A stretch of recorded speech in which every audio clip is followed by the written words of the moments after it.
Between Europe and the Middle East, there was always a special relationship. They shared the common geography and humanity of the Mediterranean, and through history their influence on each other was constant and lasting. In medieval times, Islam was Europe's only powerful cultural and human challenge. Where Europe was not surrounded by water, it was surrounded by Islam. Europe conquered the oceans, the Americas, India, long before it was able to subdue the Muslims. By the 19th century, the kind of power which the Industrial Revolution created allowed the Europeans to influence the whole earth, and rapidly. More than at any other time in history, no society had the protection of distance or time to adjust. And for good and ill, all peoples, economies, and governments became subject to the same complex set of forces. Beginning with Algeria in 1830, most Arab countries fell under the direct control of France and England. And by the end of the First World War, only the Arabian Peninsula itself remained free.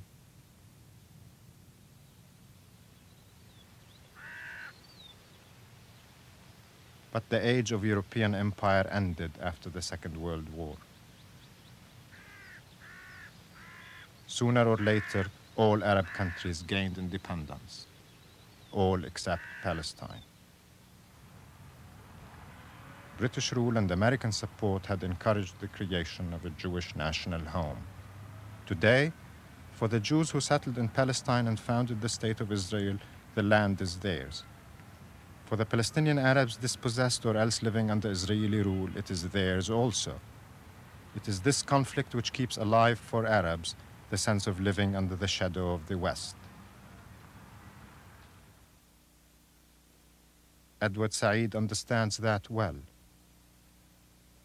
He was born in Jerusalem, and for 30 years he has lived in America.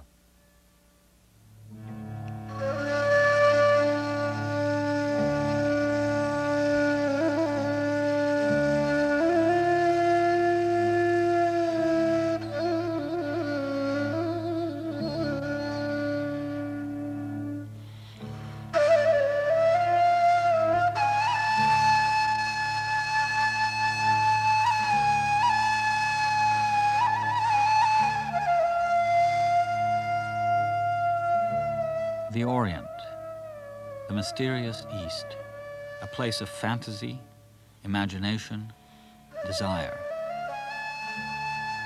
This Orient has been created by the West, by artists, thinkers, dreamers, and adventurers.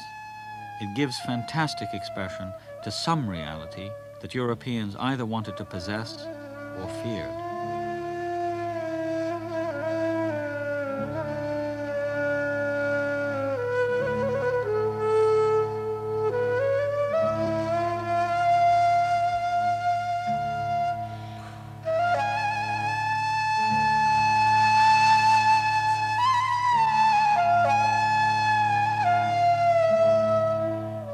Fabulous names: Harun al-Rashid, Omar Khayyam, Shahrazad.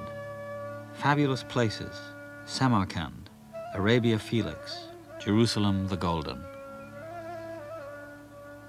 The lure of Jerusalem is uniquely powerful.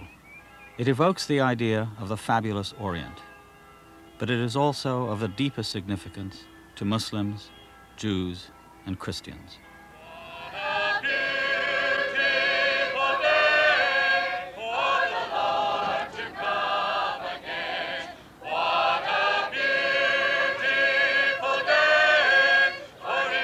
So strangers are drawn to Jerusalem the Golden, the Jerusalem of the Holy Land, to sing their songs of it, see its sights, sample its wares, savor its mystery. Want to take pictures? Yeah. Come on, Kojak. 1, 2, 3. Kojak, come on. Harry, 1. I speak English, Kojak. Want to go to school? Oh, I'm afraid. I'm holding your hand. It is okay. Bring me a parachute. Wah, wah, wah. I love you. I love you. I love you.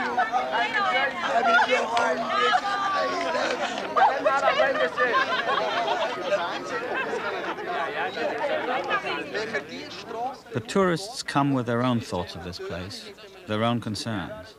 They see, but they do not comprehend.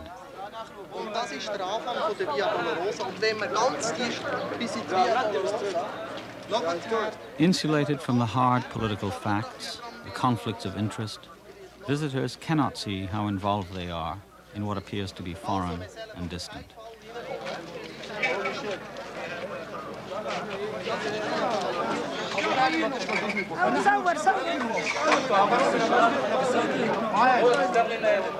Israel captured Jerusalem in 1967 and claimed to have unified it forever. In fact, Jerusalem is a deeply divided city. The Palestinian Arabs are subject to Israeli military rule.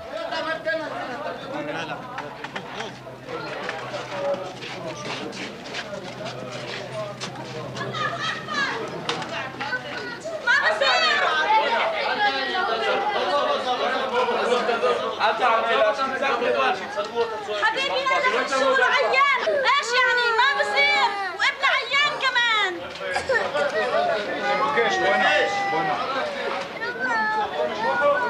ادينتي لا عارفها بعرفهاش عارفها ام هذا بجوز ام هذا عادي ام هذا بجوز هذا انا سيلفي هيو الولا هذا ما بصير يا ناس. More than 1 million Palestinians live under Israeli occupation in East Jerusalem, the West Bank, and Gaza. About 650,000 more are citizens of the Jewish state.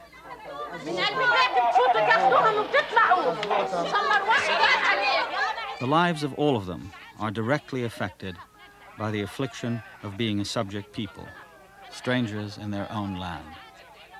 In East Jerusalem, they are helpless dwellers in what has been made an Arab ghetto at the heart of the Jewish state.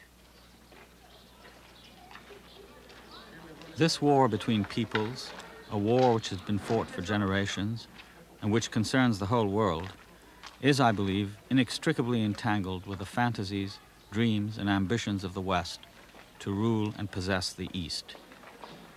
To some extent, the state of Israel itself has been created and sustained by those fantasies, dreams, and ambitions. I was born in Jerusalem when it was part of a country called Palestine. By 1948, when Palestine became Israel, all my family had left. My birthplace is now inaccessible to me.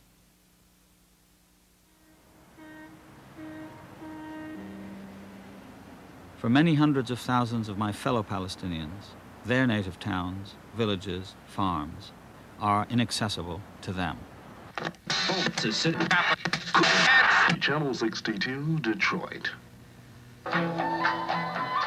Some of us found ourselves in America, adding to the chorus of ethnic voices absorbed into American life. Good evening and welcome to the Arab Voice TV program. Before we start, I would like to wish all of you a happy Valentine's Day. And now here is the outline of our program in Arabic. مشاهدينا الأعزاء، برنامج الليلة يتضمن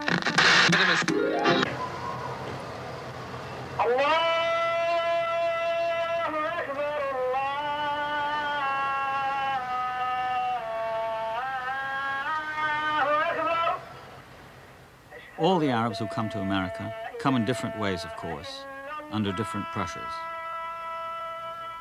All of us, however, attempt to rediscover and re-establish our identities.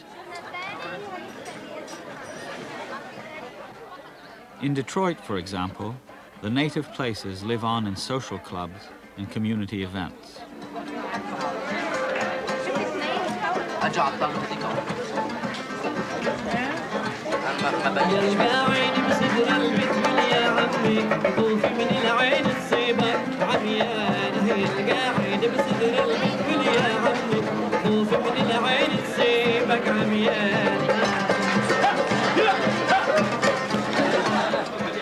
People who came to America from Beit Hanina, a suburb of Jerusalem, sustain their community, keep it alive, both culturally and politically.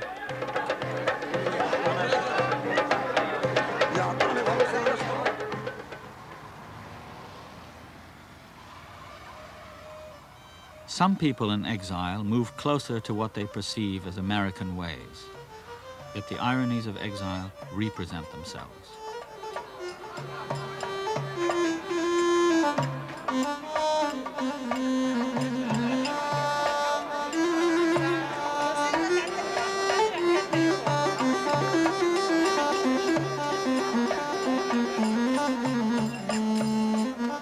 Affluent Palestinians in Detroit celebrate in style by enjoying images of the Orient.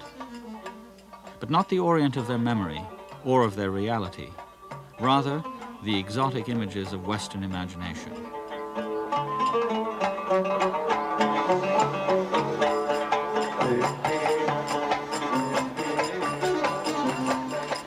The fabled harem dance is performed by a Mexican girl born in Detroit.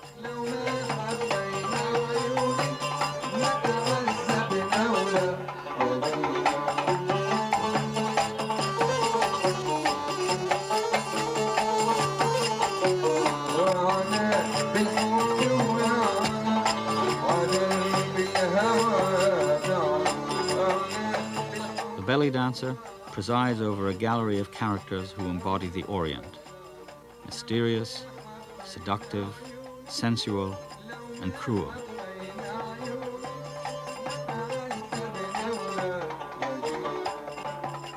Usually, the Arab is represented as the other, deviant or excessive, less trustworthy, less human.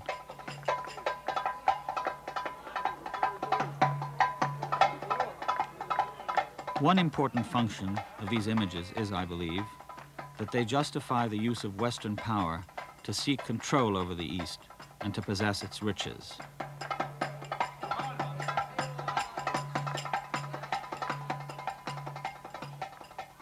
Frankly, I spend a great deal of my time being angry. I mean, wherever you turn, you read a bit of the newspaper, or you see on television, you know, the fact that we're never described, or rarely described, in ways that you can, it's not a question of identifying with it, in ways that don't offend you. And for us as Palestinians, obviously we have a greater challenge in this society, which is hostile to our history, as well as to our reality, and to our aspirations. Yeah. So that there's the general problem of being an Arab, but there's a particular problem of being a Palestinian. Yeah. And this has created, of course, severe contradictions for all of us. I came in 1950, and I lived in the Midwest at that time. And when people asked me where I come from, I said I come from Palestine. And for them, they had two connections with Palestine. One connection is that it is the Holy Land, and therefore images of old prophets and Christianity and so forth. Yeah. Or that I come from a place which is now known as Israel. Yeah. My identity, in that sense, was neither understood nor accepted as someone who is not biblical and someone who is not Israeli. Yeah, it's strange how insistent that is, because, I mean, historically, that's really been the case, starting with the Crusades. I mean, if you think about it, the Crusades had absolutely nothing to do, in a sense, with the people who were there, except, as you said, that they were non-Christian. Right. And they were the people who were in possession of Christian places that were thought of as European in some strange way. And that began this extraordinary, to me, somewhat irrational movement, where people said, well, that's our land, it's the Holy Land, it belongs to Europe and Christianity, let's go and get it.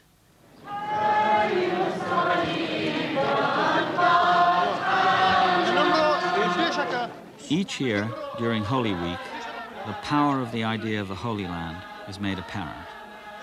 Pilgrims from all over the world join the native Christians of Jerusalem and engulf the old city in their journey to the Holy Sepulchre.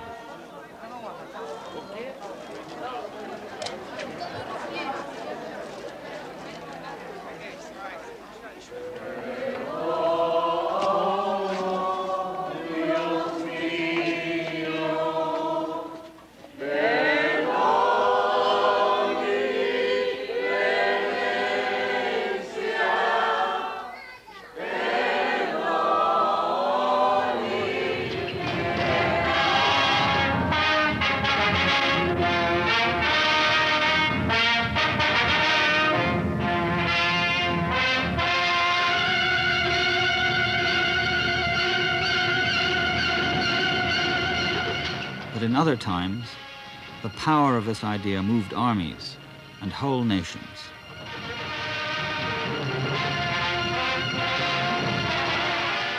"900 years ago, Christian Europe decided to reclaim the Holy Land, Western Christianity's Holy Land, from the Saracen Muslims.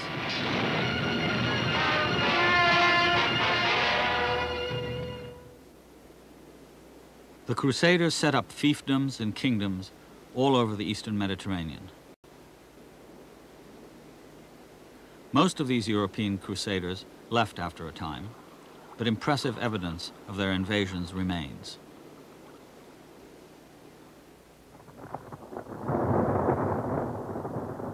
The landscape is still dominated by Crusader redoubts, and they are fought over once again in what seems to be an endless sequence of violence and counter-violence. In 1190, the Frankish castle of Beaufort fell to Saladin. Between 1978 and 1982, it was a frontline position for Palestinian guerrillas in Lebanon.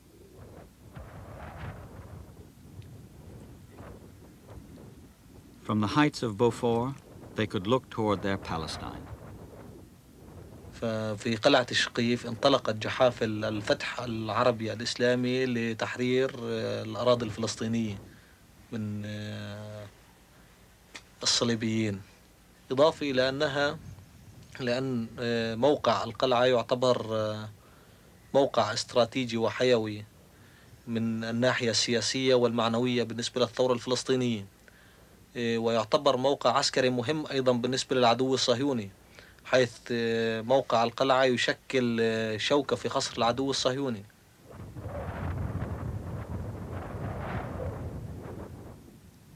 بلا مهم من المدرسة كتير، وفي أهم منها بكتير كمان. هي مدرسة عن وطننا فلسطين، يعني إحنا ما قتلنا، يعني ما نتعلم إن شاء الله بعد الله فرجها، يعني بنتعلم هذا الله بفرجه. يعني فلسطين ما حدا مش ناطر حدا، لا حد ناطر الفلسطينية. يعني إحنا ما قتلنا، ما حداش بيقاتل ورانا. كل يوم نحلم فيها فلسطين، يعني إنه قاعدين فيها وعاملين دولة عربية نعمر، يعني يكون البيوت الخربانة دي بنعمرها، فيلات الدنيا والأرض بنفلاحها بنزرعها، إيش والتف إيش ما فينا يعني بنزرع، يعني خيار بصل كوسة الموجود نزرعه. صحيح بنعيش عيشة راضية.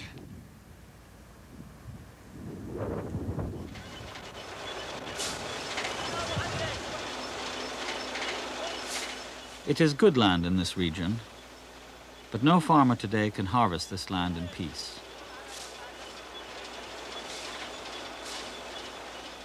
Farmers in the shadow of Beaufort have lived with the fire of aircraft, tanks, and artillery for more than a decade.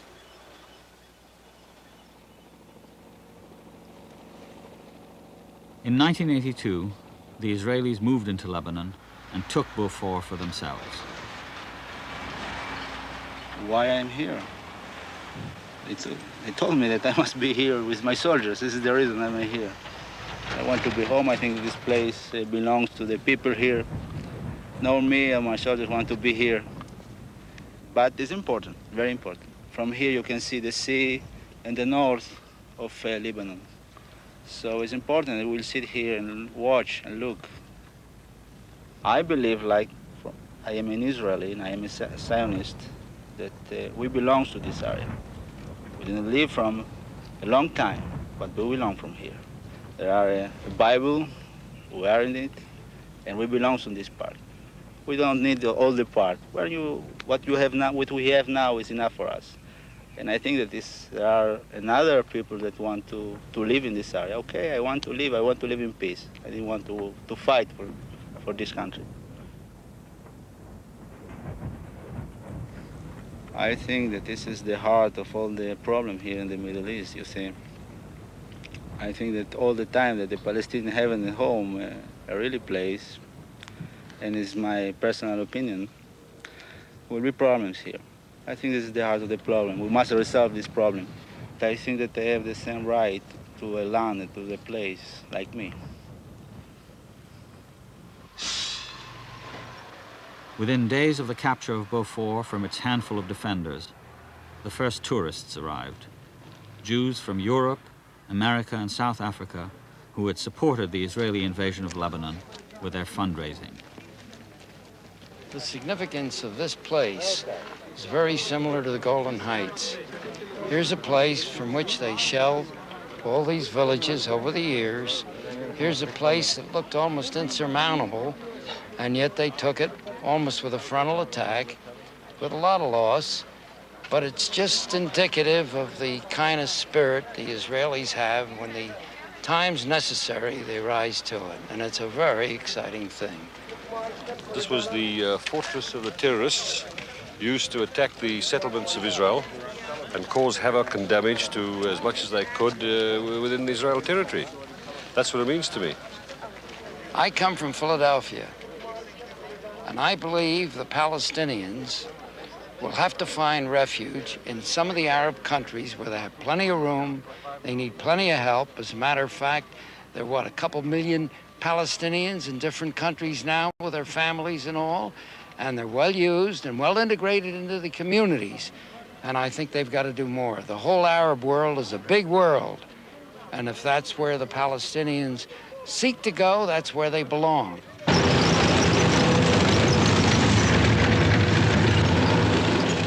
A man from Philadelphia simply decides on his own that native Arab Palestinians should be left in permanent exile. He claims more rights to this land than the people who were born on it. What are the consequences when such ideas are turned into action? During the Israeli invasion of Lebanon in 1982, thousands of Lebanese and Palestinians were killed or made homeless in a country already violently fragmented.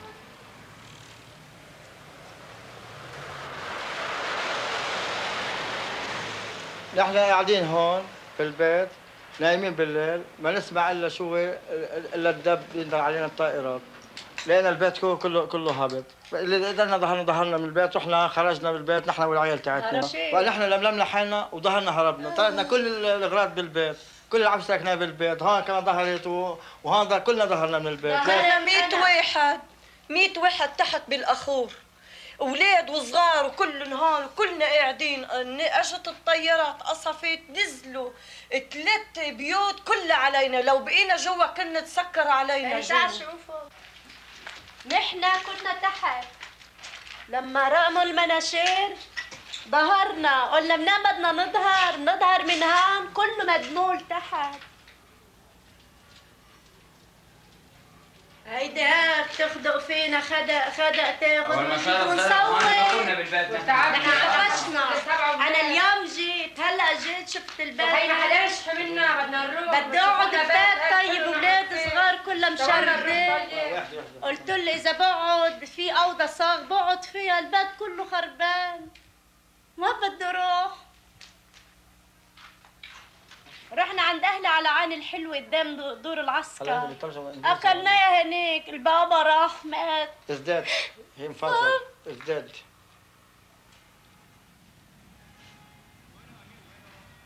When the fighting is over, the distortions in ordinary lives remain.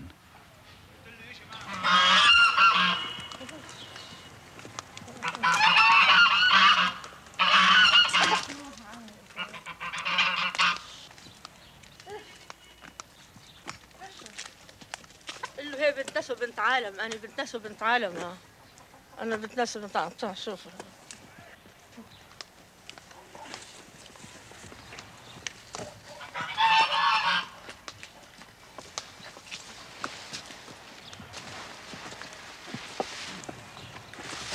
أنا كان بروح قذيفي كاميرا.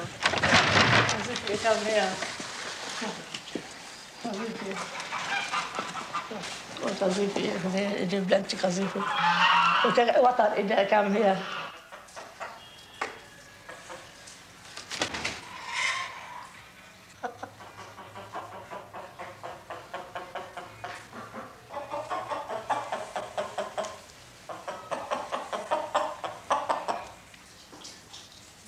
اجت القذائف يلا بوم بوم بوم بوم بوم بوم وماي هيد سبول ماي هيد سبول I tire too much.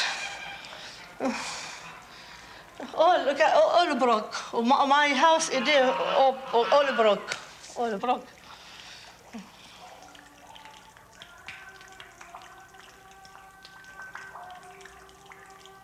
The devastation of 1982 had its precedents in 1973, 1967, 1956, 1948, and back in time to all those periods when people looked at this part of the world with visions of what they believed ought to be here. So why does this latest cycle of violence and displacement continue? How did it come about? The answer, I believe, can be found in the history of the past 2 centuries, in the history of the modern West, in its dealings with the Orient. It is a history which Napoleon's arrival in the region perfectly symbolizes. Here was the representative of Europe's astonishing concentration of power, unprecedented in the world's history, going out to make the Orient an annex of Europe. France came to conquer Egypt and the Orient in 1798. To Napoleon, Egypt was a place that had witnessed Alexander, Pompey, Mark Antony, and Augustus deciding between them the fate of the entire world. It was therefore proper for Egypt to attract the attention of illustrious princes who rule the destiny of nations. Although Napoleon's stay in the Orient was short, it was a precursor of momentous events. In 1830, the French made Algeria their own and dominated most of North Africa. Later, the Italians took Libya. The British fought for and consolidated their hold over Egypt, Sudan, and the Arabian Gulf. Under the protection of the imperial powers traveled adventurers, scholars, and artists. Some produced the fantastic and exotic images which fed the fears and fantasies of the West. Others came to record, to learn, to understand. With accuracy and sympathy, they tried to describe what they saw, societies and peoples possessing a history and a culture of their own.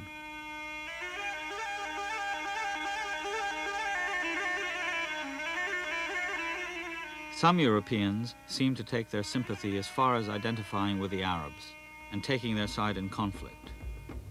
The most famous of these was T.E. Lawrence, Lawrence of Arabia, who managed to evoke for his compatriots the mystic heroism of the British Empire and the Arabian Desert.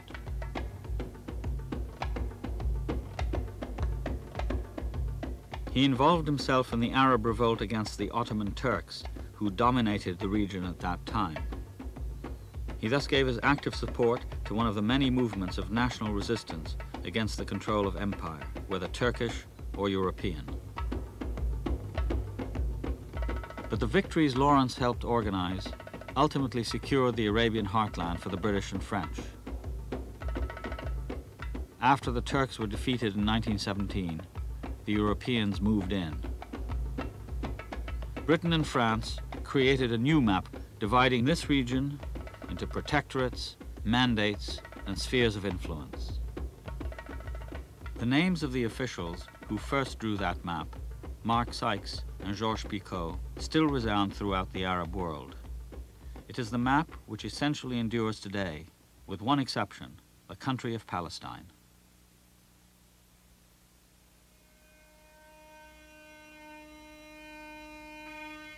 In 1917, Arthur James Balfour stood at the pinnacle of the British imperial establishment.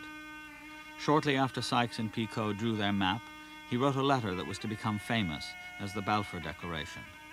In it, he promised a Jewish homeland in Palestine, although he added that this homeland should not conflict with the rights of the native inhabitants. Nevertheless, the native inhabitants saw their land promised to another people.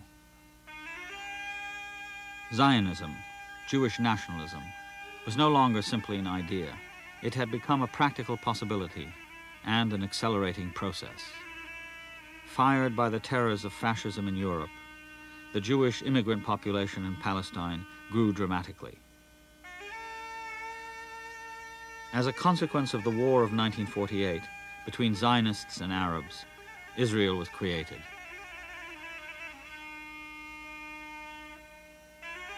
Palestine, the homeland of 1.5 million people, simply disappeared. 800,000 people were made refugees. The Palestinian problem, in its full-dress contemporary form, was born. The Sykes-Picot Agreement and the Balfour Declaration probably have done more damage to the Arab world in the long run than any previous encounter with Europe.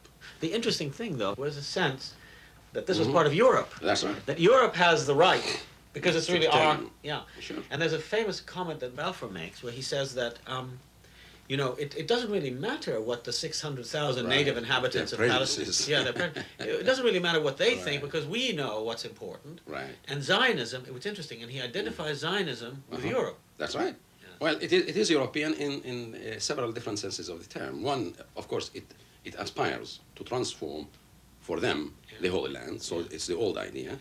Second, it is made up of Europeans imbued with a European ideology. And third, it is going to be in position to facilitate the perpetual control of European imperialism in the Middle East. So it is a surrogate of European power. European and American. And American power, of course, as America assumed that leadership. And I think this is the problem that we live with today. Yeah. But what's important to understand, I think, is how they did it. I think there was a great deal of deliberate misunderstanding in the West. Yes. And some of it is obviously deliberate also to distort the reality. Yeah. But I think the greatest weakness... You mean what, by misunderstanding what? You mean to portray, first of all, to portray the Arabs as not there, perhaps? They are not there. They are backward. To deny them their cultural identity and the potential for development. Yeah.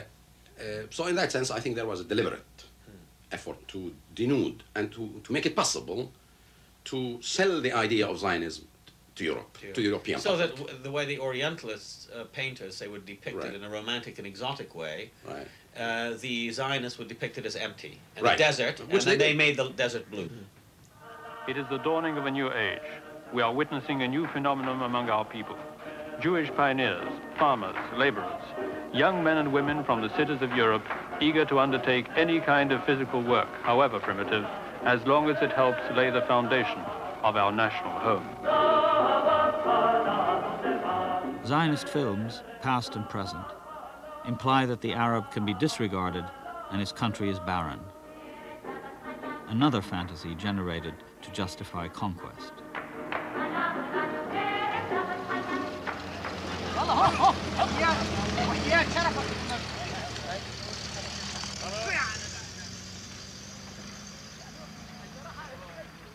But just a few miles from Israel's border with Lebanon, the lie is given to the myth of Arab neglect of a barren land. This whole region of the eastern Mediterranean is rich and green. The fruit is abundant.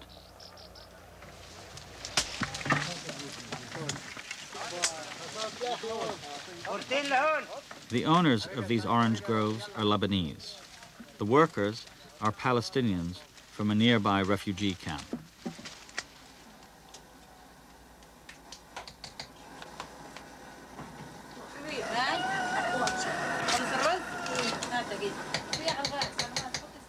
In the camps of South Lebanon, refugees from the villages of the Galilee have reconstructed the lives that they left behind and have held on to their memories.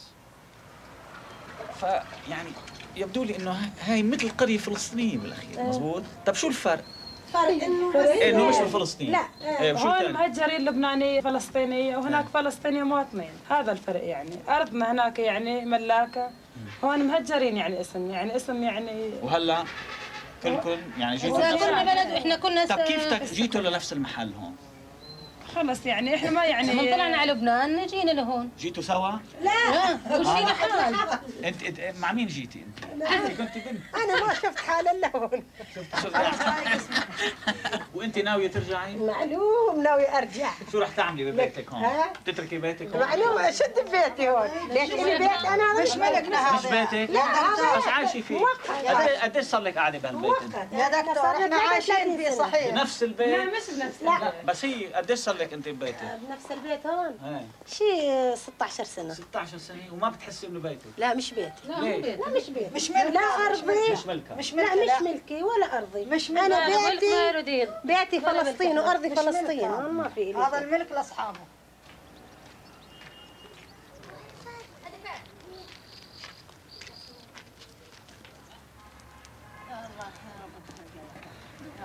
عشر سنين أكثر شيء طلعت من فلسطين. متذكرة كانت كولونية إسرائيل حدنا. إحنا البنات عايشين مع بعض ومبسوطين وبنروح لعنا وبنجي لعندهن وبناكل سوا. أنت تعرفي أنت يهوديات؟ أي والله. والله وحدة اسمها أنا بعرفها. إيش أستاذ نسيتها. بنات ثنتين يهوديات كانوا بيروحوا لعنا بيجوا لعنا بنقعد سوا بنجيب كان عندنا طرش كثير وزبده تبعت غنم حلال كثير وبنعمل زبده ويجوا نقول شو طيبين اكلات. شو تحكوا معهم؟ شو اي لغه؟ عربيه. يفهموا عربي؟ عربي مثلنا عربي ابدا. اليهود بيفهموا مزبوط. طب انا ساكن بامريكا، انا فلسطين، انا ساكن بامريكا، انا فلسطيني، شو لازم اعمل انا؟ انت لازم اثور على مين؟ على امريكا؟ لا يعني مش اثور على امريكا، انت فيك تقنعهم. كيف بدك تقنع امريكا؟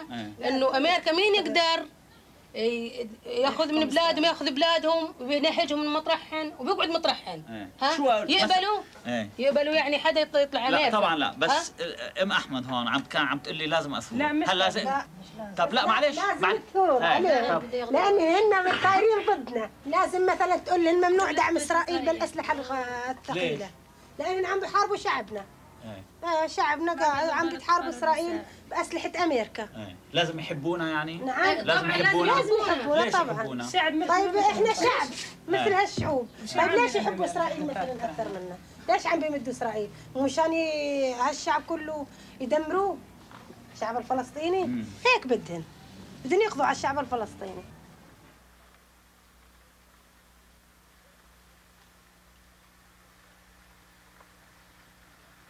In the summer of 1982, refugee camps in South Lebanon were subjected to bombs and artillery, unleashed by Israel, mostly paid for by America.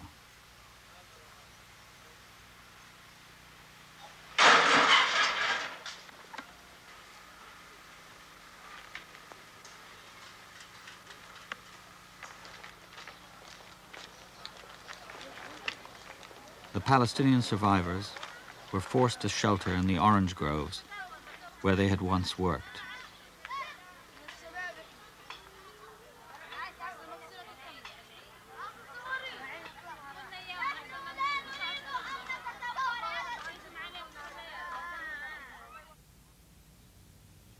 What happened in Lebanon had of course happened before, notably in the West Bank and Gaza.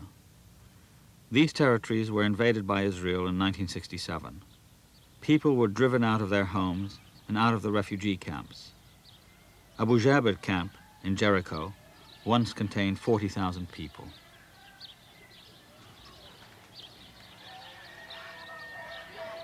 Now, 2,000 live there.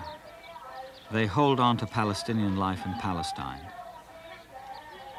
a symbol of the will to national survival that today characterizes the drama of the West Bank and Gaza. A Jerusalem-based Palestinian theater group, Al-Hakawati, tours the camps and villages, staging popular plays that enact the Palestinian situation. By creating their own characters, their own stereotypes, for their own reasons, Arabs are responding to and resisting all those stereotypes that have been produced in the West.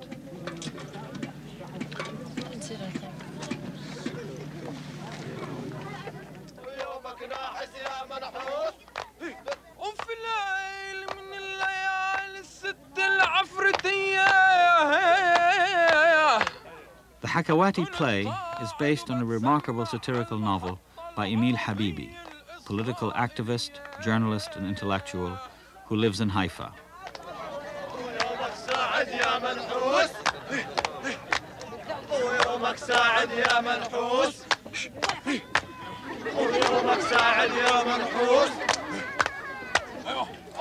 Habibi's character hears the Israeli radio announce in 1967 that Palestinians must raise the white flag of surrender.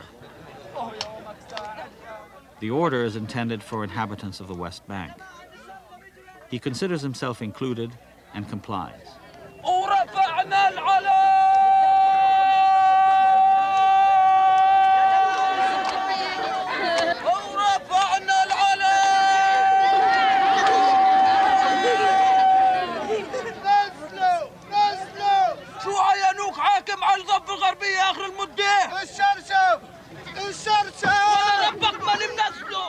But because he lives in Israel, in Haifa, his white flag is interpreted as an act of defiance.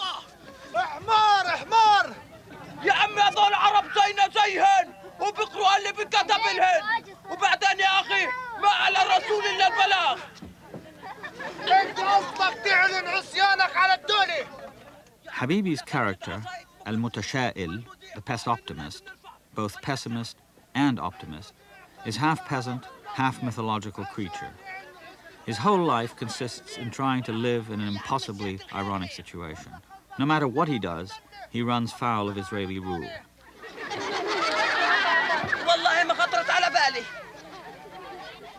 It is the very presence and survival of the Palestinian people that persistently trouble Israel.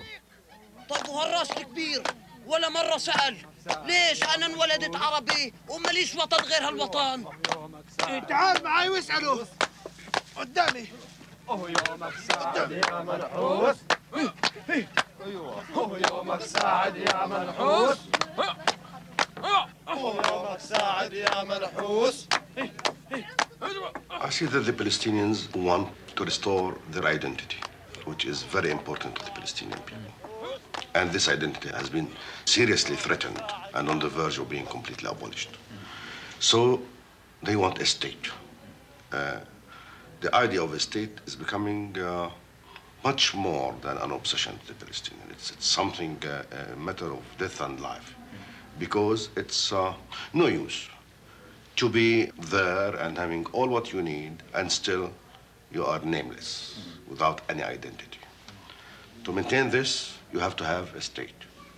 What I see in the future, in the feasible future, as a possibility, which needs still a lot of work and action and armed struggle and political maneuvers and political struggle and organizations, is a state next door to Israel. And this will not be the end of the struggle, in my opinion. But this might put an end to the armed struggle, to the armed conflict between Israel and Palestine. For my own self, you know, my commitment to the Palestinian struggle is partly, of course, because I believe in Palestinian self-determination and I'm a Palestinian and so on, but also because I believe that Zionism is, with regard to the Palestinians, you know, an inhuman ideology. And therefore, in my struggle against Zionism, I feel that I can't adopt an inhuman attitude towards my opponents. I mean, they're my opponents, but they're still human beings. So the great problem for me, and I think for the Palestinian national movement, is our human sort of relationship with the Jews. How can we address the people in the state? How can we win them into our own side?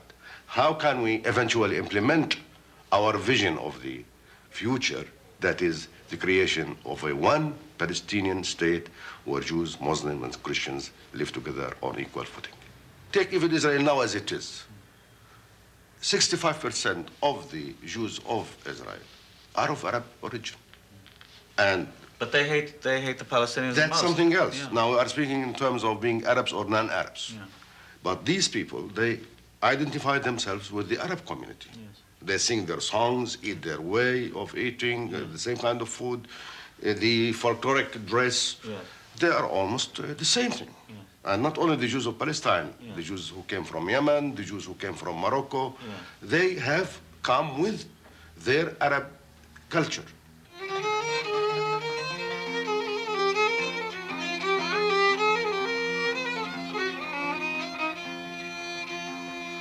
وقلبي رهيب ما يحمل الفرقان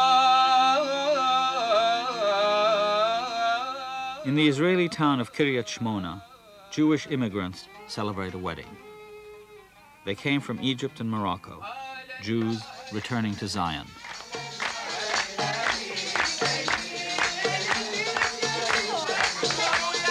So this part of the world, Edward, as you know in history, has been a target for invasion and for people who came from abroad and stayed for years and years and years. And only those who accepted to become real part of Palestine, identify themselves with the country, with the people around it, they wanted to communicate with, not to live in a ghetto life. Only those, which eventually became Arabs, have remained in this part of the world. Those who insisted to behave as invaders, as military conquerors, as temporary resident to get whatever is there, it was the spices before, now it's the oil, they left. When they found that they are no more gaining anything, they simply left the country. They didn't like the way of life.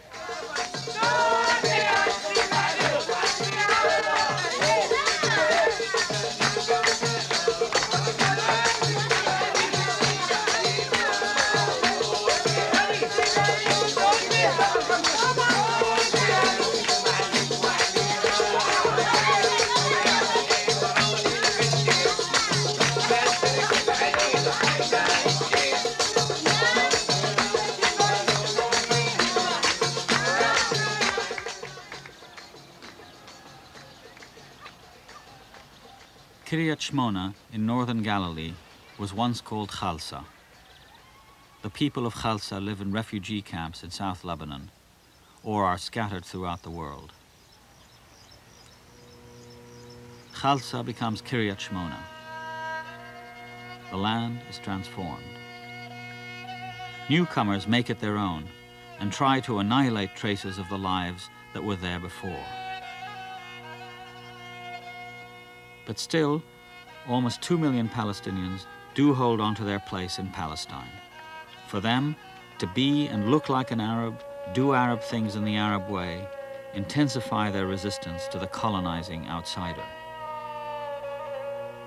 Israelis have in turn, it seems, chosen one of the ways of the West. Stronger armies, the enforced separation between Jew and non-Jew, extended conquests.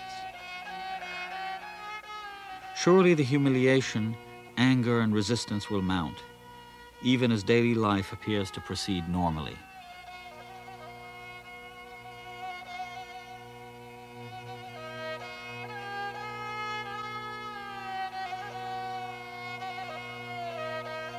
The Palestinians live in the shadow of occupation, outnumbered and out-organized, incomparably weak in terms of power and resources.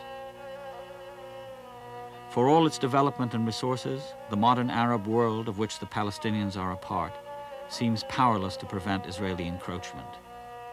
And despite the new ties between the Arabs and the West, the differences in power and the resulting misunderstandings are acute.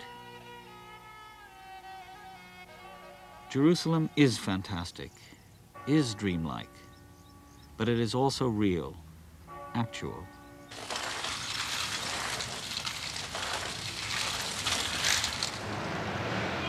Its existence in the Holy Land draws the visions as well as the designs of people. Its contemporary history, like that of the Orient, is a record of conflicting claims and stark divisions, rarely of harmonious sharing.